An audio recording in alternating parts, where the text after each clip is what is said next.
عمرك تخيلت إن مسجد واحد يجمع ملوك مصر وملوك إيران وقصص حب وسياسة وموت في مكان واحد؟ تعالوا أقول لكم الحكاية.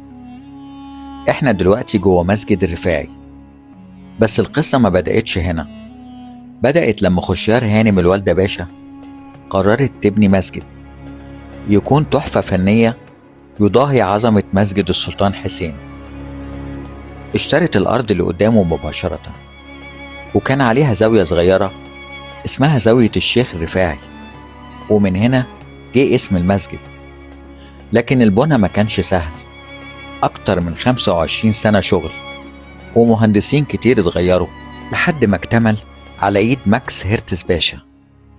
أول ما تدخل تحس إنك قدام عالم تاني، سقف مغطى بزخارف مذهبة، وده مش لون، ده دهب حقيقي.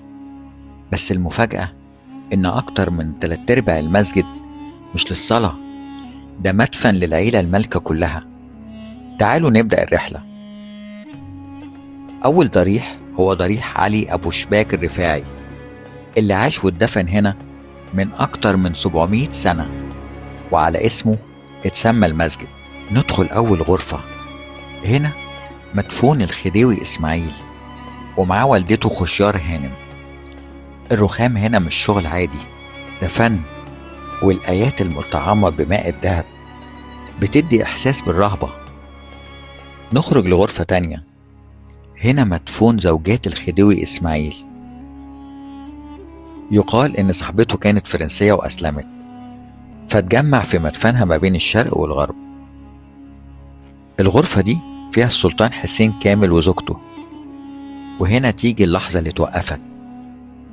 وسط كل الفخامة دي تحس إن الرسالة واضحة، مهما كان الملك في الآخر مش بيفضل غير العمل. وهنا بقى مدفون الملك فاروق. الغريب إن مقبرته أبسط من الباقي، وجنبه زوجته الملكة فريدة وبناته. بس القصة الحقيقية بتبدأ من هنا. الملك فاروق كان عنده أخت اسمها الأميرة فوزية، جمالها خطف قلب شاه إيران محمد رضا بهلوي. اتجوزها وخلفوا بنت اسمها شاهيناز بهلوي، لكن الجواز مكملش وفوزية رجعت مصر. ومن هنا بدأت خلافات كبيرة بين البلدين لحد ما جت لحظة غيرت كل حاجة. سنة 1973 وقت حرب أكتوبر، مصر احتاجت دعم، وكانت إيران من أول الدول اللي وقفت جنبها. موقف ما تنساش، خصوصا عند الرئيس أنور السادات. وبعد سنين قامت الثورة في إيران، والشاه بقى مطارد، لف على دول كتير لكن الكل رفضه إلا مصر. السادات رد الجميل واستقبله، ولما توفى الشاه طلب إنه يدفن هنا، وبالفعل اتدفن جنب الملك فاروق جوه مسجد الرفاعي. وفي الآخر نكتشف إن المكان ده مش مجرد مسجد، دي حكاية وفاء ورد جميل وتاريخ اتكتب جوه جدرانه. وبكده تكون خلصت جولتنا النهاردة. استنونا في جولات تانية كتير في مصر المحروسة.